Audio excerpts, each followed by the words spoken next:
आज का जो डेली प्रैक्टिस का वीडियो है उसमें जो हम लोग आमतौर पर छोटे छोटे सेंटेंसेस यानी फ्रेजेस जो हम लोग बोलते हैं वो हैं। पहला है जिसे बोलते हैं अभी गर्मी का टाइम भी चल रहा है, तो अभी गर्मी का टाइम चल रहा है तो बहुत लोग बोलते भी बाहर बहुत गर्मी या बाहर गर्मी है, इस तरीके से बोलते हैं।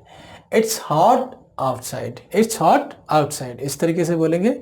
आगे है कि मेरी सलाह मानो, जिसे बोलते नहीं कि कभी कभार बात करते करते बोलते हैं भाई मेरी सलाह मानो तो ये कर लो वो कर लो ऐसा कर लो वैसा कर लो, तो इसके लिए मेरी सलाह मानो के लिए बोलते हैं take my advice, take my advice, इस तरीके से बोलते हैं।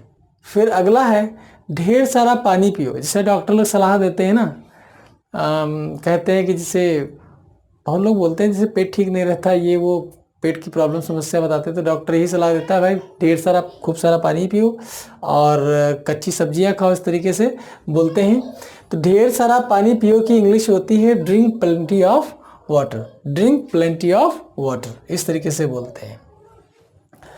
अब अगला है पानी पीना बहुत ज़रूरी है, तो पानी पीना बहुत ज़रूरी है इसके साथ में लिंक कर सकते हैं, पानी पीना बहुत ज़रूरी डॉक्टर ही बोलते हैं ज़्यादातर, तो यहाँ पर इसको इस तरीके से बोलते हैं drinking water is so important, drinking water is so important, मतलब पानी पीना बहुत ज़रूरी है।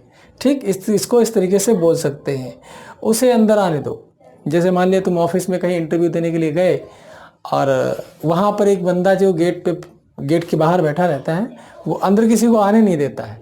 अब अंदर बॉस बोल सकता है इस तरीके से उसे अंदर आने दो, उसे अंदर आने दो के लिए बोलेंगे let him in, let him in, उसे अंदर आने दो, इसलिए इस तरीके से इसको बोल सकते हैं। ठीक, उसके बाद है हिचकिचाओ मत। कभी कभार क्या होता है कहीं पर कोई बंदा होता है जो कोई बात कहने से हिचकिचाता है, या फिर मान लिया कोई चीज़ मांगना है कोई सामान तो उसमें हिचकिचाहट लगती है, यार पता नहीं क्या सामान मिलेगा, मांगूंगा या नहीं मिलेगा।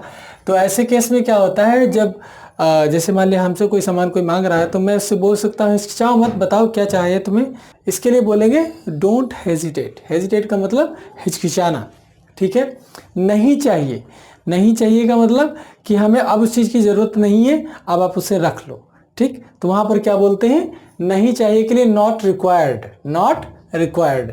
देखिए रिप्लेस और एक्सचेंज में फ़र्क क्या है, रिप्लेस और एक्सचेंज में सिर्फ इतना फ़र्क है, रिप्लेस का मतलब होता है इसे बदल दो, यानी कि जो आइटम हमने लिया था, जैसे मान लिया हमने प्रेशर कुकर 3 लीटर वाला हमने प्रेशर कुकर ख़रीदा था किसी दुकान से और वो इत्तेफाक से वो ख़राब निकल गया, वो किसी काम का नहीं है, अब नहीं चलने वाला है, उसके कुछ डिफेक्ट्स है, मैन्युफैक्चरिंग डिफेक्ट, जिसकी वजह से मैं इसको क्या करूँगा रिप्लेस करूँगा। उसी के जैसा उसी कंपनी का वही प्रोडक्ट मैं लूँगा लेकिन बदल करके, वो नहीं जो मैं लेके गया हूँ उसकी जगह पे दूसरा चाहिए, तो उसके लिए क्या लगाते हैं रिप्लेस लगाते हैं।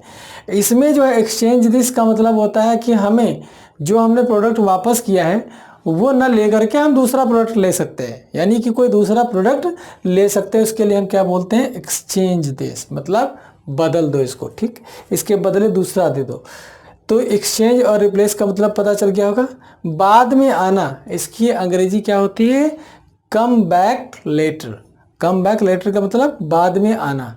बिल ले आना, जैसे बोलते हैं कि वेटर है उसे बोलते हैं भाई बिल ले आना, तो बिल ले आने की होती है ब्रिंग द बिल, यानी कि बिल ले आओ और पेमेंट कर दें। उसके बाद में अगला है इसे लिख लो, क्लास में बोला जाता है इसे लिख लो, तो आप कमेंट सेक्शन में टाइप करके बताना। ठीक है, मिलते हैं अगले वीडियो में, तब तक के लिए टाटा बाय बाय।